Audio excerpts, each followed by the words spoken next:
Welcome to electrical mind maker YouTube channel. ਸਾਡਾ ਅੱਜ ਦੀ ਵੀਡੀਓ ਦਾ ਟੌਪਿਕ ਹੈ ਮੈਗਨੇਟ ਐਂਡ ਮੈਗਨੇਟਿਜ਼ਮ MCQs, यानी कि ਚੁੰਬਕ और ਚੁੰਬਕਤਾ ਦੇ ਬਾਰੇ ਜਿਹੜੇ ਮਲਟੀਪਲ ਚੋਇਸ ਕੁਐਸਚਨ ਨੇ ਉਹ ਇਸ ਵੀਡੀਓ ਦੇ ਵਿੱਚ ਅਸੀਂ ਜਾਣਾਂਗੇ।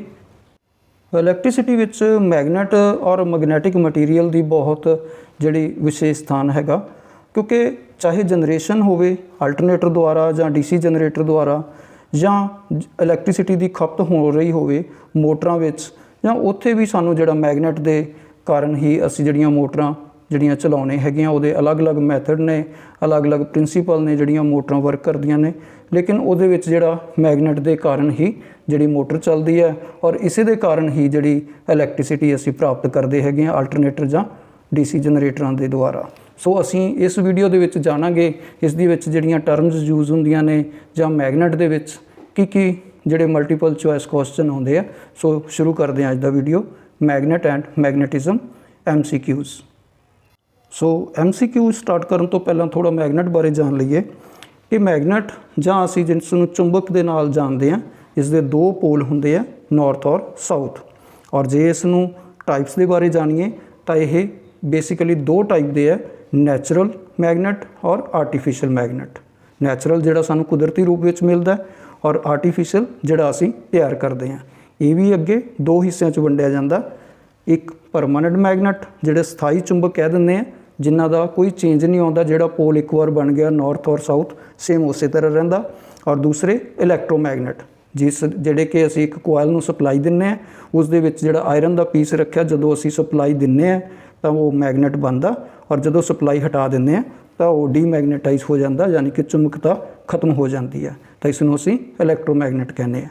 ਔਰ ਜੇ ਅਸੀਂ ਮੈਗਨੇਟ ਦੀ ਖਾਸੀਅਤ ਦੀ ਗੱਲ ਕਰੀਏ ਤਾਂ ਇਸ ਦੀਆਂ ਜਿਹੜੀਆਂ ਵਿਸ਼ੇਸ਼ਤਾਵਾਂ ਨੇ, ਇਸ ਦੇ ਵਿੱਚੋਂ ਦੋ ਪੋਲ ਨੇ ਨਾਰਥ ਔਰ ਸਾਊਥ, ਔਰ ਮੈਗਨੈਟਿਕ ਲਾਈਨ ਜਿਹੜੀਆਂ ਉਹ ਮੈਗਨੇਟ ਦੇ ਬਾਹਰ ਨਾਰਥ ਤੋਂ ਸਾਊਥ ਦਿਸ਼ਾ ਵਿੱਚ ਚੱਲਦੀਆਂ, ਔਰ ਅੰਦਰ ਮੈਗਨੇਟ ਦੇ ਅੰਦਰ ਸਾਊਥ ਤੋਂ ਨਾਰਥ ਦਿਸ਼ਾ ਵੱਲ। ਜਿੰਨੀਆਂ ਲਾਈਨਾਂ ਇੱਕ ਪੋਲ ਤੋਂ ਨਿਕਲਦੀਆਂ ਉਨੀਆਂ ਹੀ ਦੂਸਰੀ ਸਾਈਡ ਐਂਟਰ ਕਰਦੀਆਂ, ਔਰ ਕੋਈ ਵੀ ਲਾਈਨ ਇੱਕ ਦੂਸਰੇ ਨੂੰ ਕੱਟਦੀ ਨਹੀਂ ਹੈਗੀ। ਸੋ ਪਹਿਲਾ ਕੁਐਸਚਨ ਜਾਣਦੇ ਹਾਂ, ਮੈਗਨੈਟਿਕ ਫਲਕਸ ਦੀ ਇਕਾਈ ਕੀ ਹੈ, यानी कि मैग्नेटिक फ्लक्स का यूनिट की है। Option A ampere, B lumen, C वैबर और D उपरोक्त विचों कोई नहीं। मैग्नेटिक फ्लक्स असी कहते किनू है कि किसी चुंबक तो जिन्नियां भी निकलन वालियां टोटल जड़ियां मैग्नेटिक लाइनस ने उन्होंने असी मैग्नेटिक फ्लक्स कह दिंदे हैं कि एक चुंबक दे विच, यानी कि एक चुंबक है, इसके दो पोल ने नॉर्थ और साउथ, और जिन्नियां लाइनां इस दियां निकलदियां ने और साउथ साइड एंटर होंदियां तो वो जिन्नियां टोटल लाइनस ने उन्होंने असी मैगनैटिक फ्लक्स कह दिंदे हैं। तो इसकी जिहड़ी इकाई है, जिहड़ा यूनिट आ वो वैबर आ, तो इसकी जिहड़ी ऑप्शन C हैगी है, मैगनैटिक फ्लक्स की इकाई वैबर हैगी है, ऑप्शन C सही है। सैकेंड क्वेश्चन हैगा, चुंबकी खेत्र विच MMF, चुंबकी खेत्र विच MMF का की मतलब है। जिहड़ी मैगनैटिक साडा फील्ड है, इस दे विच जिहड़ी ये वरते जांदा तो उस दे विच ए ऑप्शन है मिनिमम मोटिव फोर्स, B हैगा मैक्सिमम मोटिव फोर्स, C हैगा मैग्नेटिक मोटिव फोर्स, और D उपरोक्त कोई नहीं। तो MM का जिहड़ा मीनिंग है मैग्नेटिक मोटिव फोर्स, जिस तरह इलैक्ट्रिकल सर्किट दे विच EMF हुंदी है, इलैक्ट्रोमोटिव फोर्स जिहड़ी इलैक्ट्रॉन नूं मोटिव करदी आ, उहनूं वहाव दे विच, इलैक्ट्रॉनां दे वहाव दे विच। इसे तरह मैगनैटिक फील्ड दे विच जिहड़ी मैगनैटिक मोटिव फोर्स है वो मैगनैटिक लाइन नूं जिहड़ी फोर्स करदी है उहनूं चलण दे विच हैल्प करदी है वहन दे विच। तां इस दा जिहड़ा आंसर हैगा वो C हैगा, चुंबकी खेत्र विच MMF का मतलब है मैगनैटिक मोटिव फोर्स। तीसरा क्वेश्चन है, रिलैक्टेंस किस नूं कहंदे हन। रिलैक्टेंस किस नूं कहंदे है।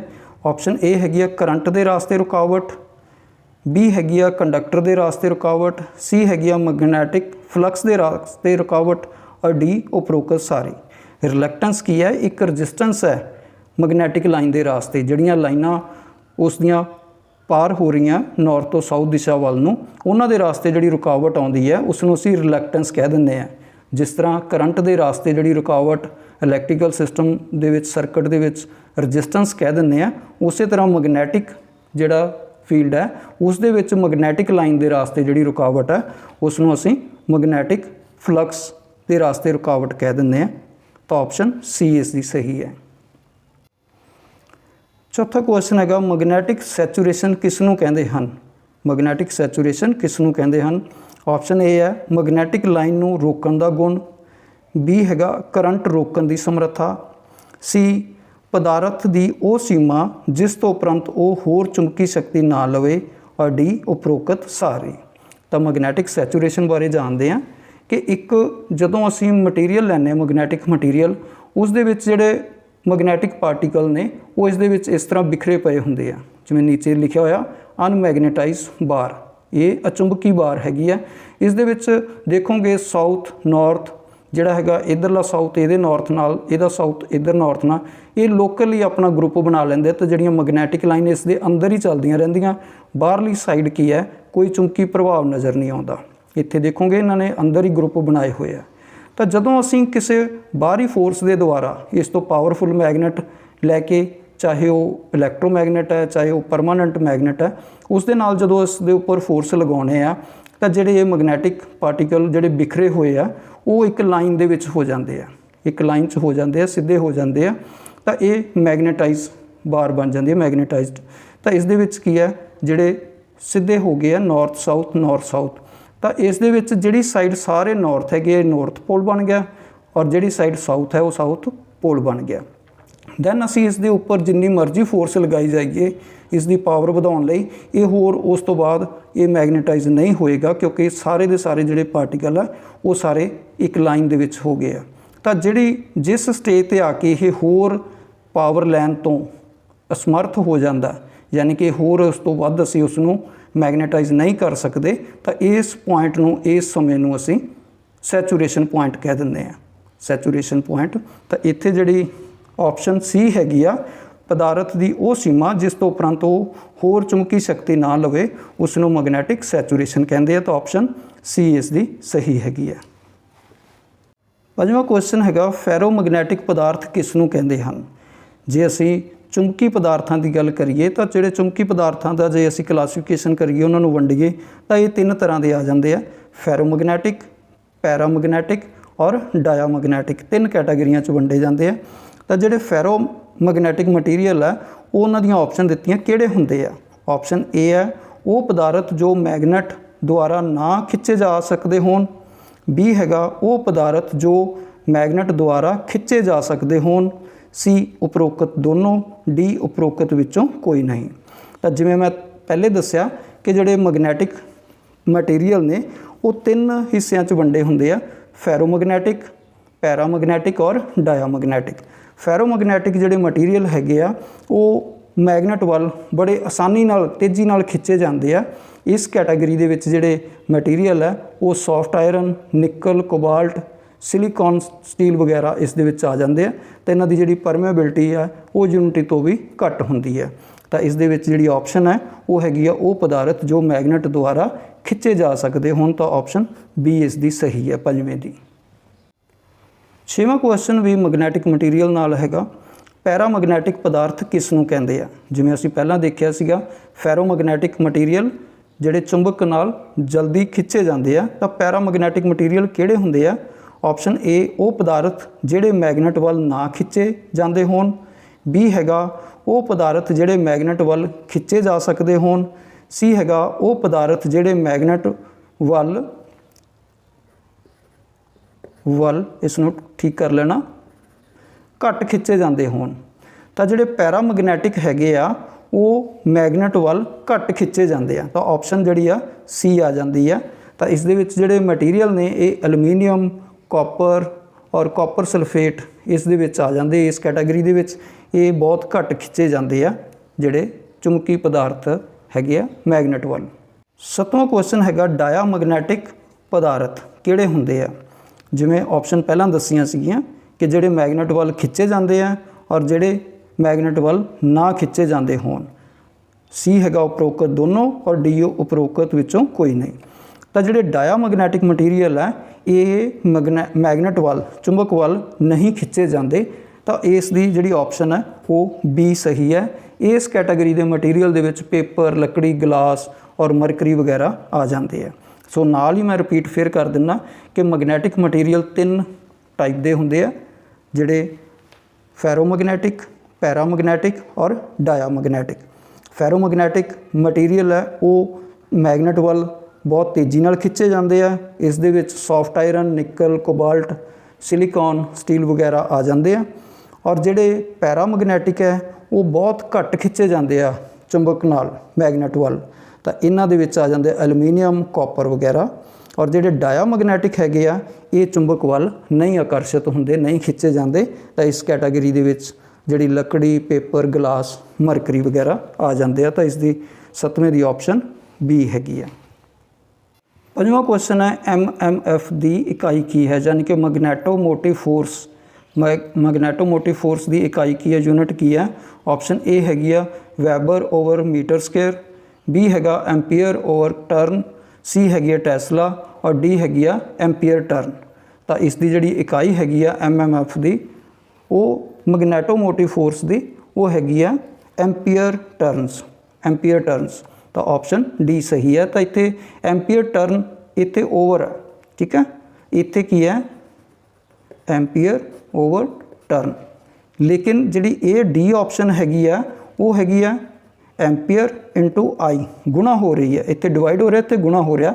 ਤਾਂ ਜਿਹੜੀ ਆਪਸ਼ਨ ਹੈਗੀ ਆ ਐਂਪੀਅਰ ਟਰਨ MMF ਦੀ ਇਕਾਈ ਹੈਗੀ ਆ। 9ਵਾਂ ਕੁਐਸਚਨ ਹੈਗਾ ਹੇਠ ਲਿਖਿਆਂ ਵਿੱਚੋਂ ਕਿਸ ਪਦਾਰਥ ਵਿੱਚ ਚੁੰਬਕੀ ਸ਼ਕਤੀ ਧਾਰਨ ਦੀ ਸਮਰੱਥਾ ਜ਼ਿਆਦਾ ਹੋਵੇਗੀ, ਯਾਨੀ ਕਿ ਕਿਹੜਾ ਮਟੀਰੀਅਲ ਹੈ ਇਹਨਾਂ ਦੇ ਵਿੱਚੋਂ ਜੇ ਅਸੀਂ ਉਸ ਨੂੰ ਮੈਗਨੇਟ ਬਣਾਈਏ ਤਾਂ ਤੇਜ਼ੀ ਨਾਲ ਕਿਹੜਾ ਮੈਗਨੇਟ ਬਣੇਗਾ। ਇਸ ਦੇ ਵਿੱਚ ਆਪਸ਼ਨ ਹੈਗੀਆਂ ਨੇ ਏ ਕਾਪਰ, ਬੀ ਐਲੂਮੀਨੀਅਮ, ਸੀ ਐਲਨੀਕੋ, ਡੀ ਮੈਗਨੀਜ਼। ਤਾਂ ਇਸ ਦੇ ਵਿੱਚ ਜਿਹੜਾ ਕਾਪਰ, ਐਲੂਮੀਨੀਅਮ, ਮੈਗਨੀਜ਼ ਹੈ ਇਹ ਪੈਰਾਮੈਗਨੈਟਿਕ ਔਰ ਡਾਇਆਮੈਗਨੈਟਿਕ ਜਿਹੜੀ ਕੈਟਾਗਰੀ ਹੈ ਉਸ ਵਿੱਚ ਆਉਂਦੇ ਆ, ਜਿਹੜੇ ਕਿ ਮੈਗਨੇਟ ਵੱਲ ਘੱਟ ਔਰ ਬਿਲਕੁਲ ਨਹੀਂ ਖਿੱਚੇ ਜਾਂਦੇ। ਲੇਕਿਨ ਜਿਹੜਾ ਐਲਨੀਕੋ ਹੈ ਉਹ ਫੈਰੋਮੈਗਨੈਟਿਕ ਮਟੀਰੀਅਲ ਦੀ ਕੈਟਾਗਰੀ 'ਚ ਆਉਂਦਾ।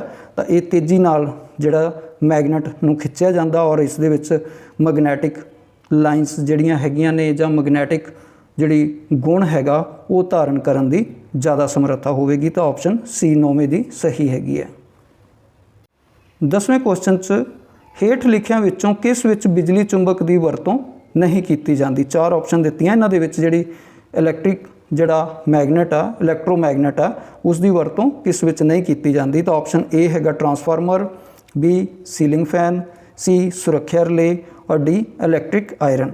ਟਰਾਂਸਫਾਰਮਰ ਦੇ ਵਿੱਚ ਵੀ ਮੈਗਨੈਟਿਕ ਬੇਸ ਹੀ ਆ, ਉਹ ਪ੍ਰਾਇਮਰੀ ਸਾਈਡ ਨੂੰ ਸਪਲਾਈ ਦਿੰਦੇ ਆ ਔਰ ਉਸ ਦੀਆਂ ਮੈਗਨੈਟਿਕ ਲਾਈਨ ਸੈਕੰਡਰੀ ਨੂੰ ਕੱਟ ਕਰਦੀਆਂ ਤਾਂ ਅਸੀਂ ਸੈਕੰਡਰੀ ਤੋਂ ਸਪਲਾਈ ਪ੍ਰਾਪਤ ਕਰਦੇ ਹਾਂ। ਇੱਥੇ ਵੀ ਇਲੈਕਟ੍ਰੋਮੈਗਨੇਟ ਹੋ ਗਿਆ। ਬੀ ਸੀਲਿੰਗ ਫੈਨ, ਇਸ ਦੇ ਸਟੇਟਰ ਨੂੰ ਅਸੀਂ ਸਪਲਾਈ ਦਿੰਦੇ ਆ, ਉਸ ਦੇ ਵਿੱਚ ਵੀ ਮੈਗਨੈਟਿਕ ਫੀਲਡ ਤਿਆਰ ਹੁੰਦਾ ਤਾਂ ਉਸ ਦੇ ਵਿੱਚ ਜਿਹੜਾ ਟਾਰਕ ਪੈਦਾ ਹੁੰਦਾ ਔਰ ਜਿਹੜਾ ਸੀਲਿੰਗ ਫੈਨ ਦੀ ਮੋਟਰ ਰੋਟਰ ਘੁੰਮਣਾ ਸ਼ੁਰੂ ਕਰ ਦਿੰਦਾ। ਸੀ ਸੁਰੱਖਿਆ ਰਿਲੇ, ਜਿਹੜੀ ਅਸੀਂ ਸੇਫਟੀ ਲਈ ਯੂਜ਼ ਕਰਦੇ ਹਾਂ ਕਿਸੇ ਸਰਕਟ ਨੂੰ ਔਨ ਆਫ ਕਰਾਉਣ ਦੇ ਲਈ, ਤਾਂ ਰਿਲੇ ਵੀ ਮੈਗਨੇਟ ਦੇ ਦੁਆਰਾ ਆਪਰੇਟ ਹੁੰਦੀ ਹੈ। ਤਾਂ ਇਸ ਦੇ ਵਿੱਚ ਡੀ ਹੈਗੀ ਆ ਇਲੈਕਟ੍ਰਿਕ ਆਇਰਨ, ਜਿਹੜੀ ਪ੍ਰੈਸ ਹੈ ਇਲੈਕਟ੍ਰਿਕ ਆਇਰਨ, ਉਸ ਦੇ ਵਿੱਚ ਹੀਟਿੰਗ ਇਫੈਕਟ ਹੈ, ਮੈਗਨੈਟਿਕ ਇਫੈਕਟ ਨਹੀਂ ਹੈਗਾ, ਹੀਟਿੰਗ ਇਫੈਕਟ ਹੈ। ਤਾਂ ਇਸ ਦੇ ਵਿੱਚ ਡੀ ਆਪਸ਼ਨ ਹੈ ਹੇਠ ਲਿਖਿਆਂ ਵਿੱਚੋਂ ਇਲੈਕਟ੍ਰਿਕ ਆਇਰਨ ਵਿੱਚ ਬਿਜਲੀ ਚੁੰਬਕ ਦੀ ਵਰਤੋਂ ਨਹੀਂ ਹੁੰਦੀ। 11ਵਾਂ ਕੁਐਸਚਨ ਹੈ ਹੇਠ ਦਿੱਤਿਆਂ ਵਿੱਚੋਂ ਕਿਹੜਾ ਪਦਾਰਥ ਸਥਾਈ ਚੁੰਬਕ ਬਣਾਉਣ ਦੇ ਲਈ ਵਰਤਿਆ ਜਾਂਦਾ ਹੈ। ਤਾਂ ਆਪਸ਼ਨ ਹੈਗੀਆਂ ਏ ਕਾਰਬਨ ਸਟੀਲ, ਬੀ ਕੋਬਾਲਟ, ਸੀ ਐਲਨੀਕੋ ਔਰ ਡੀ ਉਪਰੋਕਤ ਸਾਰੀ। ਤਾਂ ਜਿਹੜੇ ਕਾਰਬਨ ਸਟੀਲ, ਕੋਬਾਲਟ, ਐਲਨੀਕੋ ਇਹ ਸਾਰੇ ਹੀ ਫੈਰੋਮੈਗਨੈਟਿਕ ਮਟੀਰੀਅਲ ਕੈਟਾਗਰੀ 'ਚ ਹੈ ਔਰ ਇਹਨਾਂ ਨੂੰ ਬੜੇ ਆਸਾਨੀ ਨਾਲ ਜਿਹੜਾ ਮੈਗਨੇਟ ਬਣਾਇਆ ਜਾਂਦਾ। ਤਾਂ ਇਸ ਦੇ ਜਿਹੜੇ ਆਪਸ਼ਨ ਹੈਗੀ ਆ ਡੀ ਹੈਗੀ ਆ ਉਪਰੋਕਤ ਸਾਰੇ। 12ਵਾਂ ਕੁਐਸਚਨ ਹੈ ਫੈਰਾਡੇ ਲਾ ਆਫ ਇਲੈਕਟ੍ਰੋਮੈਗਨੈਟਿਕ ਇੰਡਕਸ਼ਨ ਨਿਯਮ ਵਿੱਚ ਕਿੰਨੇ ਨਿਯਮ ਹੁੰਦੇ ਆ। ਤਾਂ ਆਪਸ਼ਨ ਏ ਹੈਗੀ ਆ 1, ਬੀ 2, ਸੀ 3 ਔਰ ਡੀ 4। ਫੈਰਾਡੇ ਲਾ ਆਫ ਅਕੋਰਡਿੰਗ ਜਿਹੜਾ ਫੈਰਾਡੇ ਲਾ ਆਫ ਇਲੈਕਟ੍ਰੋਮੈਗਨੈਟਿਕ ਇੰਡਕਸ਼ਨ ਹੈ ਉਸ ਦੇ ਅਨੁਸਾਰ ਜਿਹੜਾ ਪਹਿਲਾ ਨਿਯਮ ਹੈ ਉਸ ਦੇ ਵਿੱਚ ਕੀ ਹੈ ਕਿ ਜਦੋਂ ਕੋਈ ਚੁੰਬਕੀ ਖੇਤਰ ਦੇ ਅੰਦਰ ਜਦੋਂ ਕੋਈ ਕੰਡਕਟਰ ਕੱਟ ਕਰੇ ਜਾਂ ਚੁੰਬਕੀ ਖੇਤਰ ਸਥਿਰ ਰੱਖ ਕੇ ਮੈਗਨੈਟਿਕ ਲਾਈਨ ਕੰਡਕਟਰ ਨੂੰ ਕੱਟ ਕਰਨ ਤਾਂ ਇਸ ਦੇ ਵਿੱਚ EMF ਇੰਡਿਊਸ ਹੋ ਜਾਂਦੀ ਹੈ ਕੰਡਕਟਰ ਦੇ ਵਿੱਚ। ਤਾਂ ਇਸ ਦੇ ਇਹ ਹੈਗਾ ਪਹਿਲਾ ਨਿਯਮ। ਤਾਂ ਦੂਸਰੇ ਨਿਯਮ ਦੇ ਵਿੱਚ ਕੀ ਹੈ ਕਿ ਜਿਹੜੀ EMF ਇੰਡਿਊਸ ਹੋਈ ਹੈ ਉਹ ਡਿਪੈਂਡ ਕਰਦੀ ਹੈ ਲੈਂਥ ਆਫ ਕੰਡਕਟਰ ਤੇ ਜਾਂ ਰੇਟ ਆਫ ਚੇਂਜ ਤੇ, ਕਿੰਨੀ ਤੇਜ਼ੀ ਨਾਲ ਇਸ ਨੂੰ ਕੱਟ ਕਰਾ ਰਹੇ ਹਾਂ। ਤਾਂ EMF ਉਨੀ ਜ਼ਿਆਦਾ ਹੋਏਗੀ ਜਿੰਨੀ ज़्यादा स्पीड नाल घुमावांगे जां लेंथ ऑफ कंडक्टर ज़्यादा होएगी। तो इसके दो जोड़े नियम हैगे आ, तो ऑप्शन बी इसकी सही है 12वें क्वेश्चन की। 13वां क्वेश्चन हैगा रिलैक्टेंस की इकाई की है। रिलैक्टेंस पहले दस्सिया सी, रिलैक्टेंस की हुंदी है कि मैगनैटिक लाइनस के रास्ते जिहड़ी रुकावट है उसनूं असीं रिलैक्टेंस कह दिंदे आ। जिवें असीं इलैक्ट्रीकल सर्किट दे विच करंट के रास्ते जिहड़ी रुकावट है उसनूं रजिस्टेंस कहने आ, उवें ही मैगनैटिक लाइनस के रास्ते जिहड़ी रुकावट है उसनूं रिलैक्टेंस कह दिंदे आ। तो उसका जिहड़ा यूनिट है वो की हैगा, ऑप्शन दित्तियां ने 4, तो उस दे विच की है एंपीयर टर्न ओवर जिहड़ा वैबर है वो रिलैक्टेंस की यूनिट हैगी आ, इसकी इकाई हैगी आ। 14वां क्वेश्चन हैगा परमेबिलिटी की इकाई की है। परमेबिलिटी की इकाई की है, जिहड़ियां 4 ऑप्शन दित्तियां ने, ए हैगी वैबर पर मीटर स्क्वेयर, बी हैगा टेस्ला, सी एंपीयर टर्न और डी कोई इकाई नहीं होंदी। परमेबिलिटी होंदी की है, एक रेशो हैगी है जिहड़ा चुंबकी फ्लक्स किसी मटीरीयल के अंदर बनया और जिहड़ा चुंबकी फ्लक्स उसके दुआले हवा दे विच बनया, उसकी जिहड़ी रेशो है उसनूं असीं परमेबिलिटी कह दिंदे आ। तो इसकी कोई इकाई नहीं होंदी। तो इसकी ऑप्शन डी हैगी, परमेबिलिटी की कोई इकाई नहीं होंदी। लास्ट क्वेश्चन है चुंबक के बाहर चुंबकी बल रेखावां किस दिशा विच चलदियां हन। ऑप्शन ए हैगी साउथ दिशा तो नॉर्थ दिशा वाल, बी हैगा नॉर्थ दिशा तो साउथ दिशा वाल, सी हैगा किसी भी दिशा वाल और डी उपरोक्त विचों कोई नहीं। तो जिहड़ा चुंबक है एक परमानेंट मैगनेट दिखा दिंदे हैं। इस दे विच बाहर पुछया, चुंबक के बाहर बाहरली साइड, चाहे वो बार मैगनेट होवे चाहे यू शेप का कोई भी मैगनेट होवे, तो बाहरली साइड है जिहड़ियां लाइनां वो नॉर्थ तो साउथ दिशा विच चलदियां, नॉर्थ तो साउथ। जिन्नियां लाइनां नॉर्थ तो निकलदियां उन्नियां ही साउथ दे विच एंटर करदियां। तो जे बाहर की जगह अंदर पुछया होवे चुंबक के अंदर मैगनैटिक लाइन किस दिशा चलदियां, फिर असीं कहना साउथ तो नॉर्थ दिशा वाल। चुंबक के बाहर साउथ तो नॉर्थ, अंदर साउथ तो नॉर्थ। तो इत्थे की पुछया चुंबक के बाहर चुंबकी बल रेखावां किस दिशा में चलदियां, तो असीं इसका आंसर देवांगे नॉर्थ दिशा तो साउथ दिशा वाल। तो इसकी ऑप्शन किहड़ी हैगी है नॉर्थ तो साउथ वाली, वो बी ऑप्शन है, नॉर्थ दिशा तो साउथ वाल इसकी ऑप्शन सही है। सो उम्मीद करते हैं कि तुहानूं इस वीडियो तो जानकारी मिली होगी। सो जिहड़े साथी इस चैनल ते नवे ने वो इस चैनल नूं जरूर सबसक्राइब करन ताकि तुहाडे तक आउण वाली वीडियो का नोटिफिकेशन मिलता रहे और नाल ही तुसीं अपने ज्ञान दे विच वाधा करते रहो और तुहाडा जिहड़ा टैसट है कोई कंपीटीशन की तैयारी कर रहे हो उस दे विच वधिया स्कोर आवे। सो वीडियो नूं लास्ट तक वेखण लई थैंक यू वेरी मच।